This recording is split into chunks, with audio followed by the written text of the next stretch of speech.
रामकृष्ण हरी नर्मदे हर. तर आज आहे आषाढी एकादशी आणि सर्व वारकऱ्यांना सर्वांना आषाढी वारीच्या हार्दिक हार्दिक शुभेच्छा. तर आता वारकरी सकाळ सकाळी स्नानासाठी चंद्रभागा मैयावरती चाललेले आहेत आणि गेले काय 7-8 दिवस वारीमध्ये जे आहेत त्या 7-8 दिवसामध्ये भजन म्हणून एवढा घसा जाम झालेला आहे. त्याच्यामुळे माझ्यामुळे दुसऱ्यांना कोणाला ॲलर्जी होऊ नये त्याच्यामुळे मी हा मास्क यूज करते. तर आम्ही आता निघालेलो आहोत, जाऊया आता चंद्रभागावरती. आणि आज प्रचंड सगळीकडे जी गर्दी आहे वारकऱ्यांची सगळीकडे बघायला भेटणार आहे. तुम्ही पण माझ्यासोबत जोडून राहा, तुम्हालाही मी दाखवते. तर सरळ निघालेलो आहोत आपण आता चंद्रभागा मैयाकडे. आम्ही आता 20 विठ्ठलवाडी तिथून एक शॉर्टकट मार्ग आहे शेतीच्या मधून, तिथून चाललेलो आहोत. आणि जर दुसऱ्या साईडने जायचं म्हटलं कुर्डुवाडी बार्शी रोडने तर खूप जास्त प्रमाणात गर्दी असते, त्याच्यामुळे आम्ही आता शॉर्टकटने चाललेलो आहोत. आम्ही आता चंद्रभागेच्या जवळ आलेलो आहोत आणि सगळीकडे जर बघितलं तर प्रत्येकाच्या धर्मशाळेमध्ये, आश्रमामध्ये आणि रावठ्यांवरती भजन आणि कीर्तन जे आहे ते चालू आहे. सगळीकडे या पंढरपुरामध्ये एकच नाद ऐकू येतो, तो म्हणजे टाळ पखवाज भजन आणि कीर्तनाचा. विठ्ठल नामात ही पंढरी नगरी पूर्ण दुमदुमून गेलेली आहे. क्षणातच आम्ही आता चंद्रभागा मैयाच्या तिरी जाणार आहोत आणि प्रत्येक ठिकाणी इथे कीर्तन चालू आहे.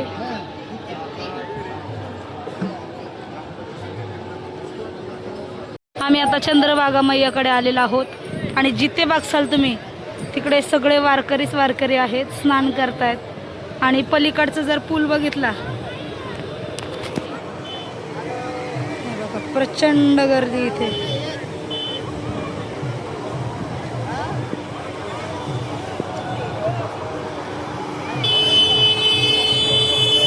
तर आता स्नान झालेलं आहे आणि इकडे 2 वारकरी बघा, हे रामकृष्ण. आज चंद्रभागा मैयाचं दर्शन घ्या. दरवेळेस मी नर्मदा मैयाचं दर्शन घेता, पण चंद्रभागा मैयाला बघितल्यानंतर साक्षात जणू असं वाटलं की नर्मदा मैयाच आहे. वारकऱ्यांची खूप अलोट गर्दी आहे.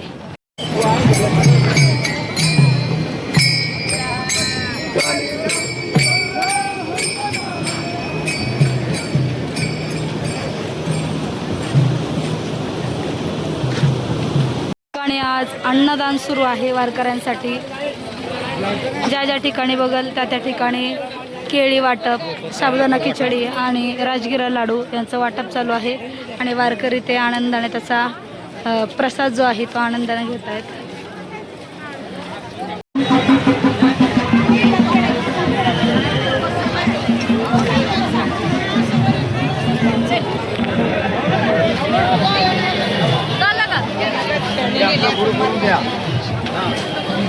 चंद्रभागा नदीमध्ये सगळ्या वारकऱ्यांची अलोट गर्दी आहे प्रदक्षिणा करण्यासाठी, त्याच्यानंतर स्नान करण्यासाठी. जिकडे बघाल तिकडे वारकरी आहेत.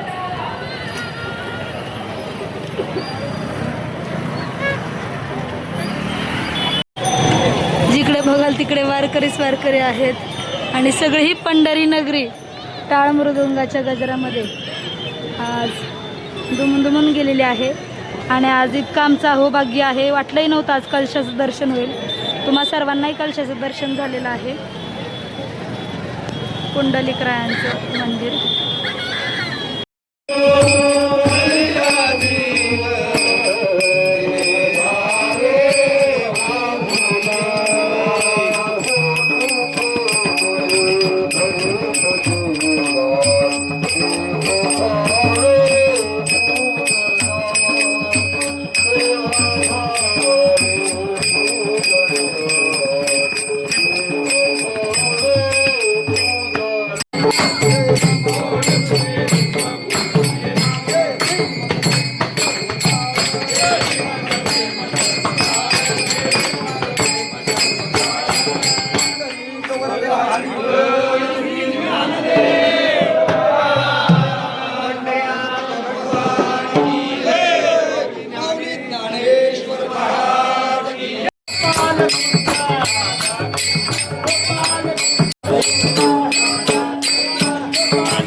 ज्या ठिकाणी आज थांबलेलो आहोत हे ठिकाण आहे 20वा विठ्ठलवाडी. ज्यावेळेस पांडुरंग परमात्मा सावता महाराजांना भेटायला आले होते त्यावेळेस त्यांनी या ठिकाणी 20वा घेतला होता. आणि या ठिकाणी जर बघितलं तर अहिल्याबाई होळकर या आहेत आणि हे ते मंदिर आहे ज्या ठिकाणी पांडुरंग परमात्म्याने 20वा घेतलेला आहे. तर ह्या त्या मूर्ती आहेत.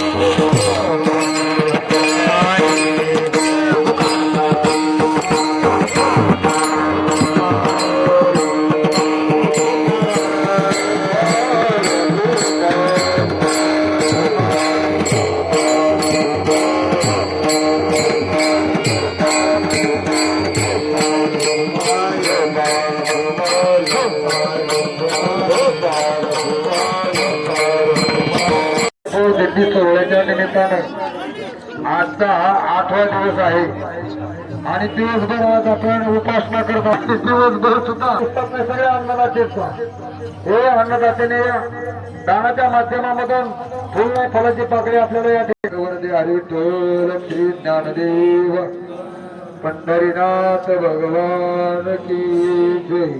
रामकृष्ण हरी. तर काल आषाढी एकादशी झाली आणि आता वेळ आहे 12ची. असं म्हणतात ना, नाही खाल्ला तर पंढरीला कशाला आला. तर या ठिकाणी जे आहे 12 सोडली जाते म्हणजे ज्याला म्हणतात द्वादशी. तर इकडे स्वयंपाकाची तयारी सुरू आहे आणि आता वाजलेले आहेत सकाळचे 5:45. तर जे रथ आहे त्या ट्रॅक्टरमध्ये भराभरी चालू आहे. त्यानंतर इकडे महिलांची भोजन प्रसादाची चपाती करण्याची तयारी चालू आहे. त्यानंतर आपण निघणार आहोत थोड्याच वेळात. भोजन प्रसादीसाठी सगळेजण वारकरी बसलेले आहेत आणि आत्ता वाजलेले आहेत 7-7:30. पाठीमागे सगळे वारकरी बसलेले आहेत. आमच्या रावट्या खोललेल्या आहेत. इकडे रथ बसलेला आहे ट्रॅक्टरमध्ये. भोजन प्रसादी करतील आणि आता सगळे मार्गस्थ होतील आपापल्या गावी. तर आज भोजन प्रसादीमध्ये आहे मटकीची भाजी, चपाती, जिरा भात आणि लापशी.